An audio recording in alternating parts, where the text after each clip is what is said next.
Well, it's a brand new day and we're ready to make more progress on uglytruck. So last night I got the serpentine belt system basically 100% finished up.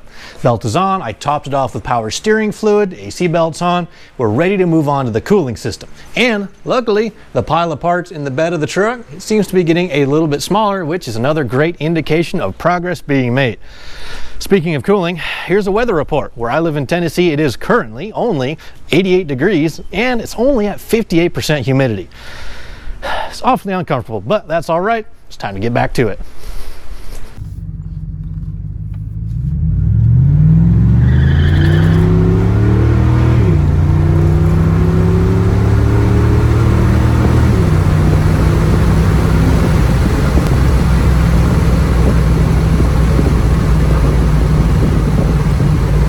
There are several major differences in the cooling system between the LS engines and the 8.1, and the biggest one is the heater core routing.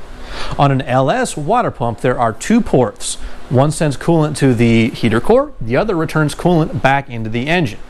Now, on an 8.1, there is one extra port, and that's the heater core feed. Sends hot coolant up to the heater core to keep you nice and toasty inside the cab. But there is no port on the 8.1 block to return hot coolant back into the cooling system. So I had to improvise. My original plan was to use an 8.1 radiator from an earlier model truck because they have an extra port on the passenger side tank to send the coolant right back into. However, when I did a little bit more investigation, I realized that the 2500 HD and even the Suburban and Avalanche 2500 radiators would not fit in a 1500 core support. They're about 2 inches too tall. Now, I have a new stock radiator. It's actually the narrower version, but I'm going to try to adapt this to work at first. Now, remember, there's no port in this LS radiator to get the coolant back into, so I had to get a little bit creative. And with the help of some of the guys on the 8.1 owners group on Facebook, I came up with a solution. So this is an 8.1 lower radiator hose that fits any old 2500 HD Silverado. One end on the water pump, one end on the radiator, and this end goes up to the coolant expansion tank. But I do need a way still to get that heater core return line back into this lower hose somehow. So the next thing I bought was a 6.0 LS. I don't know what you'd call this. It's a heater core / expansion tank line. This guy up here goes all the way to the heater core, and on an LS, this goes onto the water pump, this goes up to the block. But the part that I'm interested in is this little Y right there and the hose that goes up to the heater core. So my plan is I'm going to cut off both of these ends, I believe, and I'm going to tee it into this part of the expansion tank hose, and it's going to route coolant into the lower radiator hose, ultimately back into the radiator. So that should be a pretty simple fix. The only difference is, now that I'm running an LS radiator, is the diameter of the lower hose is about 1/4 of an inch too big on both ends. But that's not a big deal because all I did is go out and get these little adapters, and they should sleeve everything so it doesn't leak.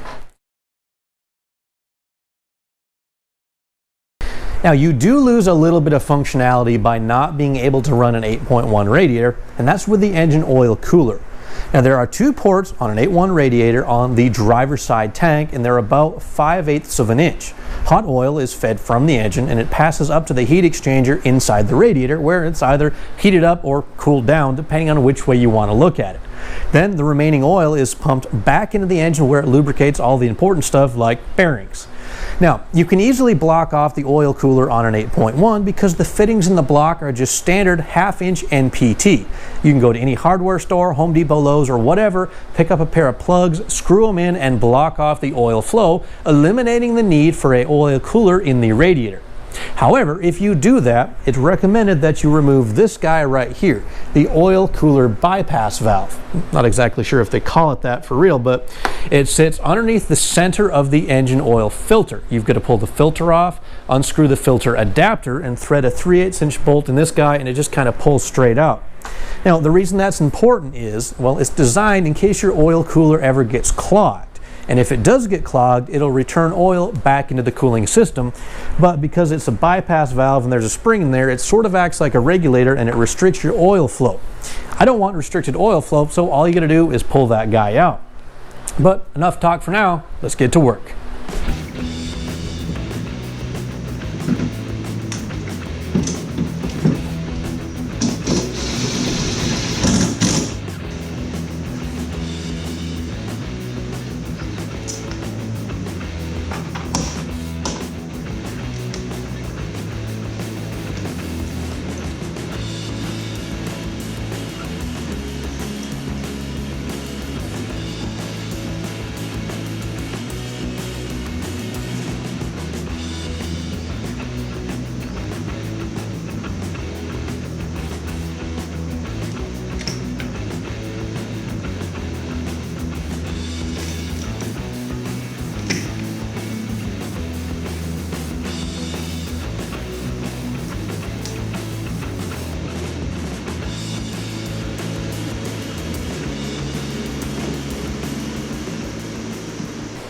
Well, you know what they say about changing plans, right?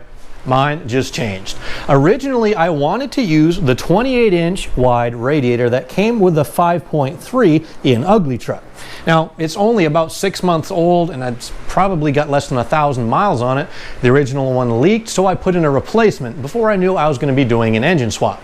So since it's a brand new radiator, I just figured why not try to reuse it. And I tried, but you can't actually on this application because the lower hose. Now, this is kind of where the lower hose naturally wants to sit. Now, you can see a hole here. That one isn't used at the moment.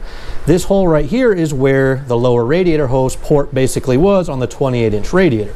And there's no easy way to kind of get the hose in position without that awful kink in there. It just wants to set over like that. So I just had to bite the bullet and go buy another factory radiator. So I picked out the 34-inch wide radiator, which I was going to need anyway because I did want to do the conversion to electric fans. But there's also one more cool thing that I discovered.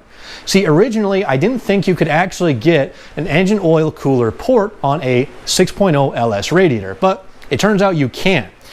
I spec'd out an application for a 2002 Suburban 2500 with a 6-liter, and it has the factory engine oil cooler ports in the driver's side tank, along with the transmission cooler ports in the what's the opposite? Passenger side tank. So that's a wider radiator, it'll cool better, it'll allow me to use the factory electric fans later on, and now I can continue working on the cooling system.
Well, having a functioning cooling system gets uglytruck one major step closer to getting back on the road and doing burnouts like it should be.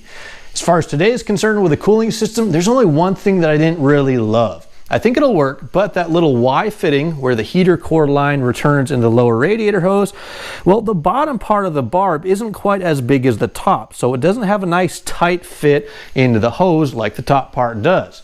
Now, the clamp tightens everything up, it doesn't leak, and I think it'll be okay, but I'll just have to keep an eye on it and let you guys know if I do have any problems and a solution to fix it if they do arise.